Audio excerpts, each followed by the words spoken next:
con la predicación de la palabra de Dios. Vamos a ponernos todos en nuestros pies, así regresamos. Gracias, hermano. Dios les bendiga, hermanos y hermanas. Una bendición poder estar en la casa del Señor, un buen clima, un buen ambiente. Así que es hora de alabar y glorificar el santo nombre de Dios. Para ello necesitamos algo, y es orarle a Dios que nos hable a través de su perfecta palabra. Oremos. Señor, gracias en esta mañana gloriosa por permitirnos el llegar aquí. Como tuvimos la oración inicial, Señor, pedíamos la facilidad, oh Padre, de llegar. Usted nos trajo. Gracias por ello. Ahora pedimos que nos traiga de su palabra a nuestras vidas, a nuestros corazones, que podamos entender, confiar y obedecer su palabra, Señor. Si hay alguien más que ha puesto en su corazón estar aquí, pedimos que su gracia, su misericordia, tu Espíritu Santo le guarde y le proteja, que pueda llegar. Aquellos que por alguna causa de salud, Señor, no puedan estar aquí, que usted con su poder sanador, su mano todopoderosa, Señor, repose sobre ellos y que podamos estar todos juntos aquí honrándote y glorificando. Aquellos que están a la distancia, Señor, permita que puedan entender lo que tú quieres enseñarles, hacerles entender de que solo en Cristo está la salvación eterna de los siglos. Señor, a los que ya estamos aquí, enfóquenos en su palabra y permite que tu palabra nos hable para gloria tuya en Cristo Jesús. Amén. Bien, hermanos, pueden sentarse. Estuvimos en una lectura basada en Éxodo capítulo 11. Vimos allí varias verdades y en el mensaje anterior, si mal no recordamos, un faraón le había dicho a Moisés que no iba a ver más su rostro, y si veía más su rostro, las probabilidades de que él muriese eran altas. Pero aquí vemos que Moisés y faraón vuelven a hablar y sigue viviendo Moisés, ¿sí o sí? Y Dios, que pudiéramos decir de una manera u otra, que no nos advierte de balde, le muestra a través de su mensajero que sí va a haber muerte, pero del lado de los egipcios. Si Faraón entendía que tenía un primogénito y lo amaba, y entendía que ese primogénito un día iba a ser un rey, Dios tenía un primogénito, pero no era un solo, sino un gran pueblo de Dios. Si alguien sabía de lo que significaba un primogénito, era Faraón. Porque si alguien amaba a su hijo primogénito, ¿quién era? Faraón.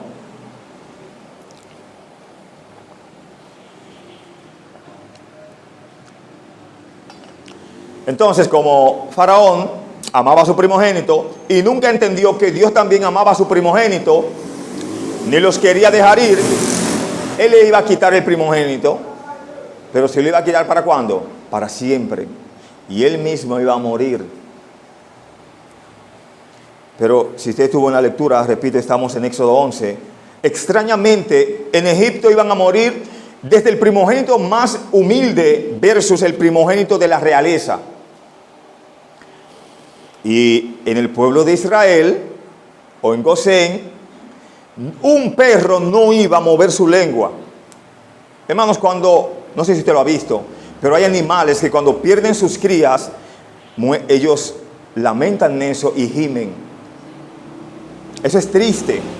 Usted dice, pero ¿cómo un animal puede sentir?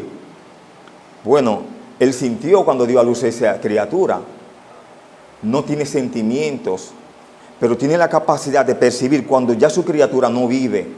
¿Tiene la idea de lo que le quiero decir?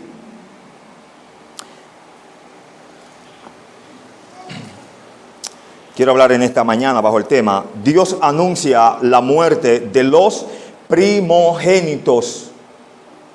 No solamente, recuerde, iba a morir o iba a ser anunciada la muerte de los primogénitos versión humano, sino que también de los animales, de las bestias, dice el texto, que iban a ¿qué?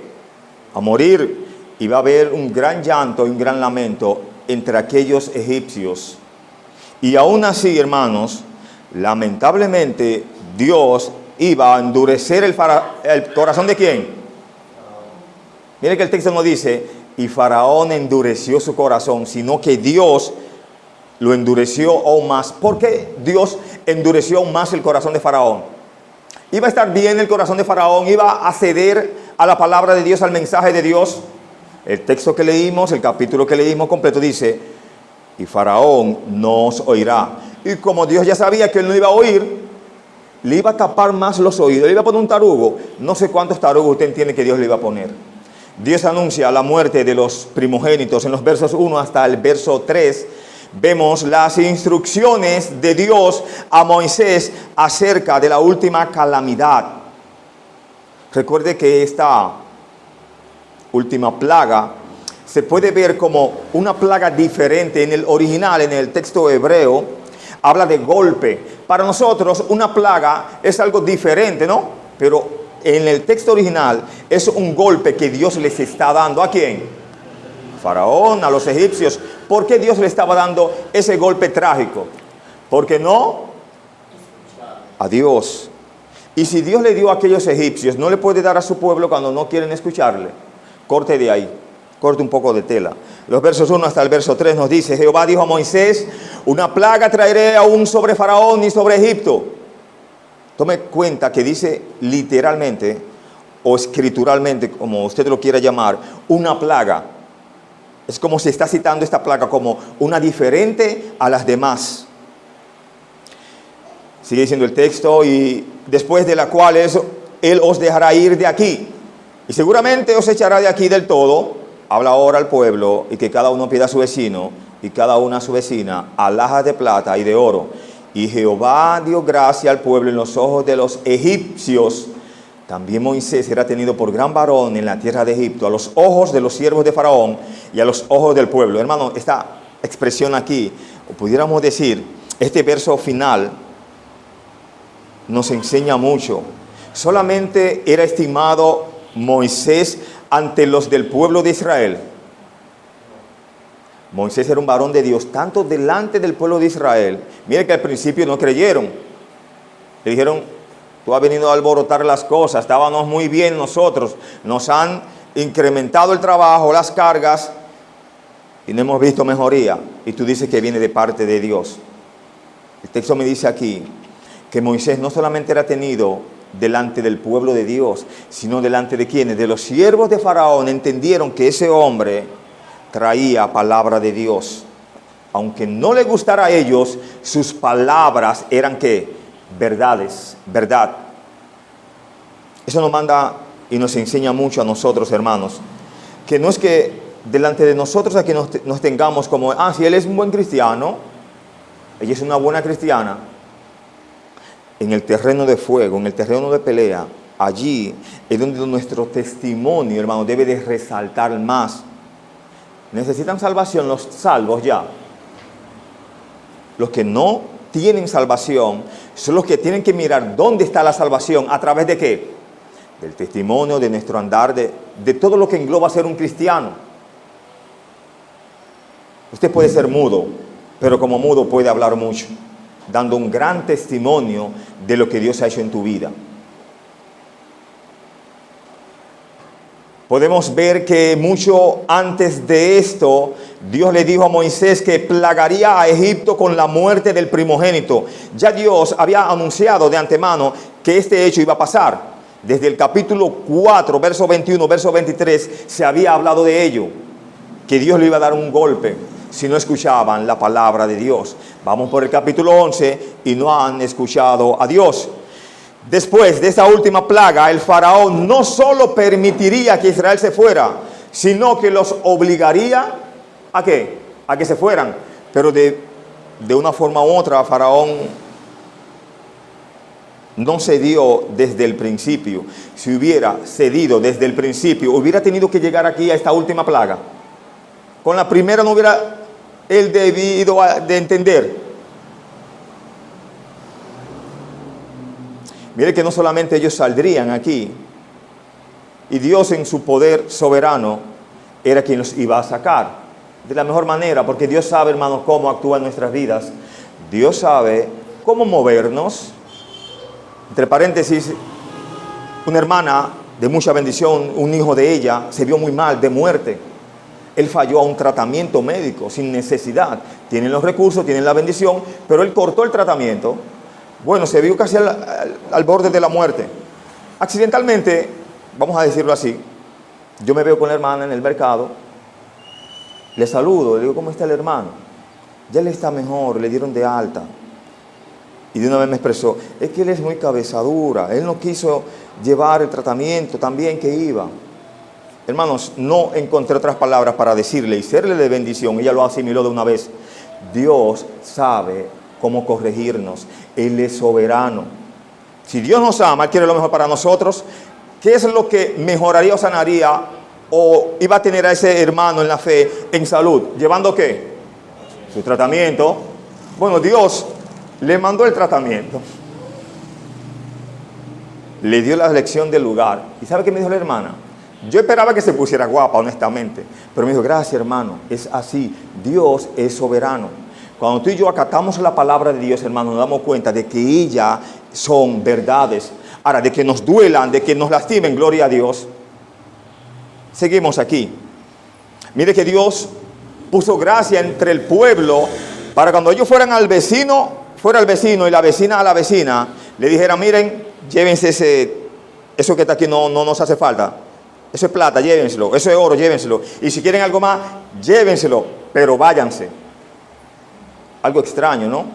Porque recuerde que el pueblo de Dios contra el pueblo de egipcio no se llevaban, relativamente no. Eran un pueblo apartado, ambos y ambos. Muchas cosas de los israelitas eran abominación para ¿quiénes? Para los egipcios. Y todas las de los egipcios eran abominación para ¿quiénes? Para los israelitas. Y Dios puso gracia para que ellos se desligaran, se fueran de ahí y se fueran rápido. Mire que ellos no estaban en su mejor momento, Egipto, sí o sí. No había quedado devastado por ¿cuántas plagas anteriores? 9. Y lo poco que le quedaban, se lo iban a dar entonces al pueblo de Dios. Faraón aún no estaba convencido, pero el pueblo de Egipto estaba dispuesto a que el pueblo de Israel se fuera de inmediato. Estaba más que dispuestos a darles regalos de plata y oro para persuadirlos ¿de qué? De que se quedaran, de que se fueran. Así fue como los esclavos de Israel recibieron sus salarios pasados por su tiempo de esclavitud. Y como no salieron de Egipto con las manos vacías, fue como la retribución, la liquidación de todo el trabajo hecho. Fueron bien liquidados. Cabe señalar que estas joyas se emplearon posteriormente en el adorno y enriquecimiento del santuario. Brillaron en el pectoral del sumo sacerdote y brillaron en ¿qué más? En muchos de los vasos sagrados. ¿Sirvieron o no sirvieron esos regalos? Claro que sí. La segunda verdad que vemos aquí habla de los versos 4 y en los versos 8 y habla, se anuncia a Faraón la muerte de los primogénitos. Verso 4 hasta el verso 8 dice, dijo pues Moisés, Jehová ha dicho así, a la medianoche yo saldré por en medio de Egipto. ¿Quién iba a salir por en medio de Egipto? Y morirá todo primogénito en tierra de Egipto, desde el primogénito de Faraón que se sienta en su trono, hasta el primogénito de la sierva que está tras el molino, y todo primogénito de las bestias. Y habrá gran clamor por toda la tierra de Egipto, cual nunca hubo, ni jamás habrá. Pero contra todos los hijos de Israel, desde el hombre hasta la bestia, ni un perro moverá su lengua, para que sepáis que Jehová hace diferencia entre los egipcios y los israelitas. Y descenderán a mí todos tus siervos, e inclinados delante de mí dirán, vete, tú y todo el pueblo que está debajo de ti, y después de esto yo saldré. Y salió muy enojado de la presencia de Faraón. ¿Quién es el que sale enojado de la presencia de Faraón? ¿Con quién Dios manda el mensaje?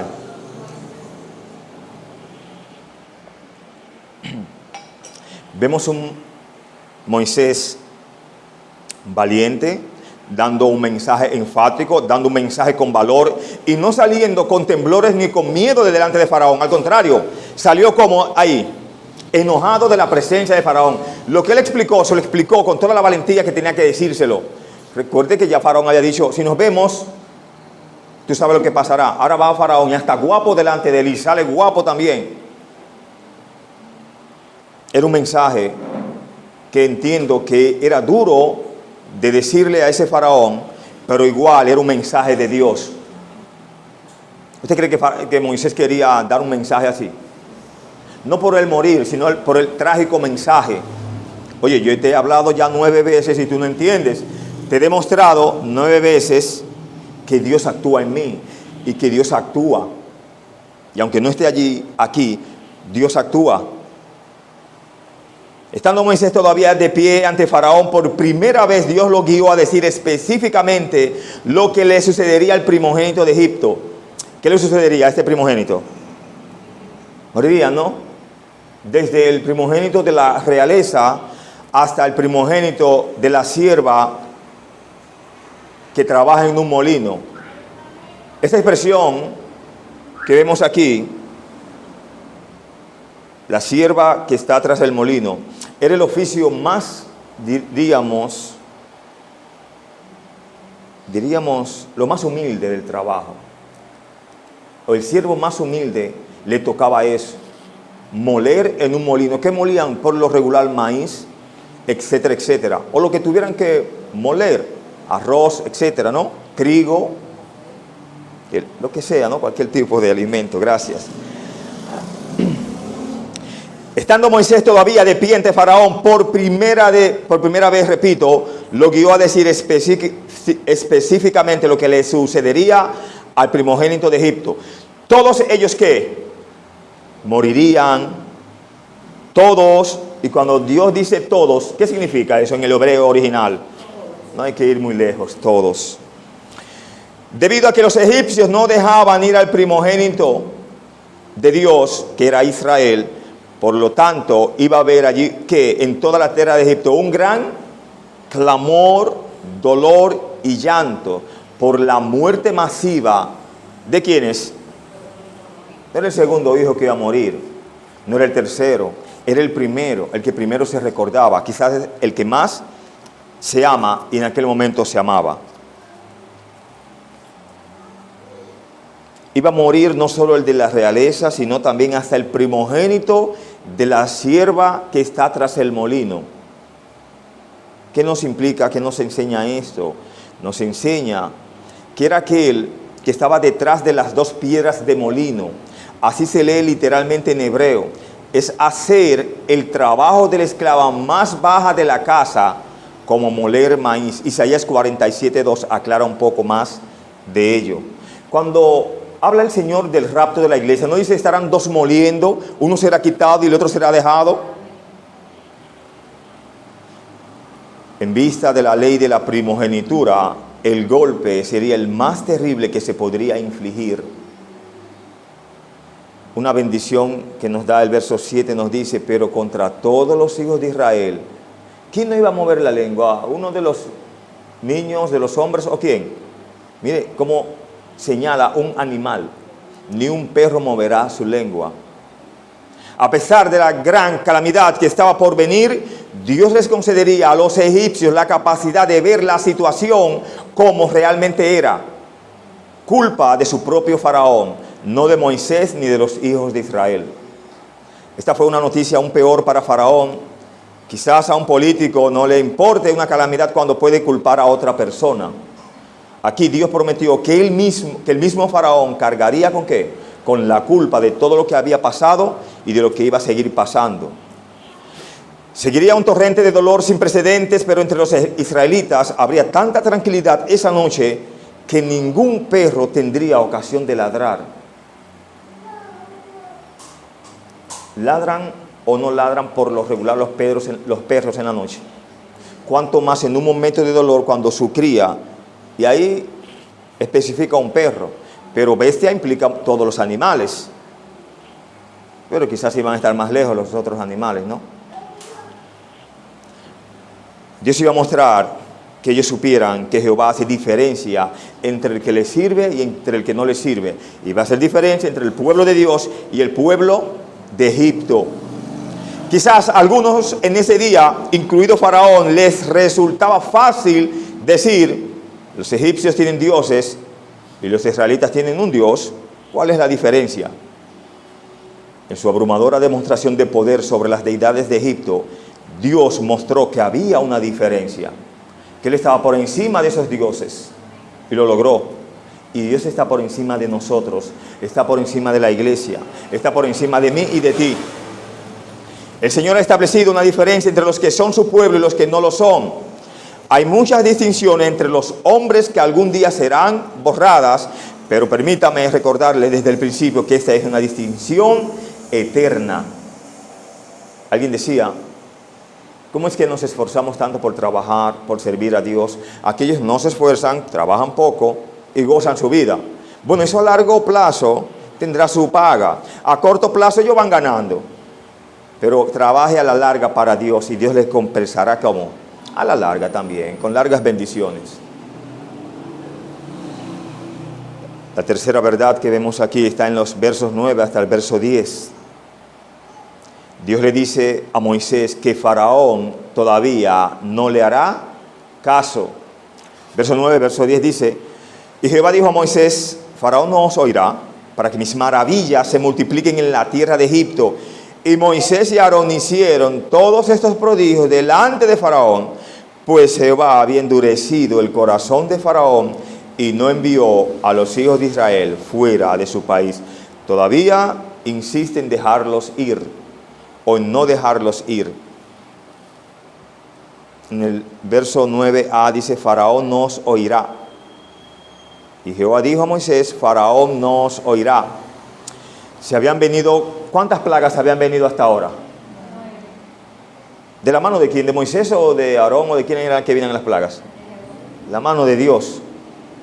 Uno podría esperar que se creyera la advertencia sobre una 10ª plaga.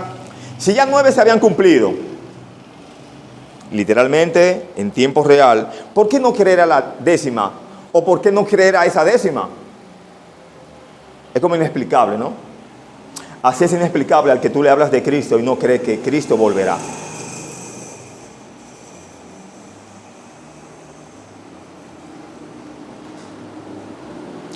Pero el corazón de Faraón permaneció como. ¿Sabía usted que en ese momento Dios estaba fortaleciendo a Faraón? ¿Sabía? ¿En qué sentido Dios estaba fortaleciendo a Faraón? Lo estaba fortaleciendo basado en la dureza de su propio corazón. No es Dios bondadoso, no lo vimos en mensaje, lo hemos visto en múltiples mensajes. No es Dios bueno. El que decide escuchar a Dios y creerle a Dios por medio de la fe, no que le es posible creer. Entonces, el que abre su corazón, Dios le introduce fe. Esa fe le permite creer en Jesucristo y obtener la salvación. Pero al que no quiere creer, al que dice, yo no puedo por esto, yo no puedo por aquello, yo no puedo dejar aquello, yo no puedo dejar esto, ¿cómo me veo ahora? Dios le añade todas esas cosas más. No hay problema, usted no quiere. Haga lo que usted quiera.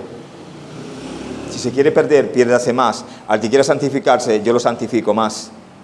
Lo dice en Apocalipsis, no lo dice eso. El que se santifique, santifíquese más. El que crea aún más. No lo dice Apocalipsis, eso es como extraño, ¿no? Pero Él vuelve pronto, lo dice en el mismo capítulo 22.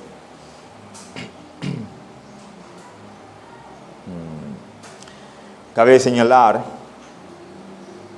o antes de ahí, las 9 plagas ahora pueden ser vistas como un todo.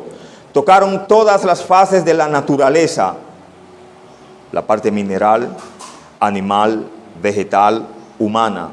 Afectaron a personas y bienes e incluyeron a todos, desde los más altos hasta los más bajos, desde los humanos hasta los animales. No se trabajó en el agua, en una de las plagas. No se trabajó en el aire, no se trabajó en la tierra. Cuando los piojos salieron, ¿qué fue lo que tiró para arriba? Un tal Moisés. Y inmediatamente, ¿qué pasó? Y también con el asunto del salpullido. Ok. Jehová había endurecido el corazón de Faraón. Aquí por 4ª ocasión se nos dice que Dios endureció el corazón de Faraón. En el capítulo 9, verso 12, lo vimos.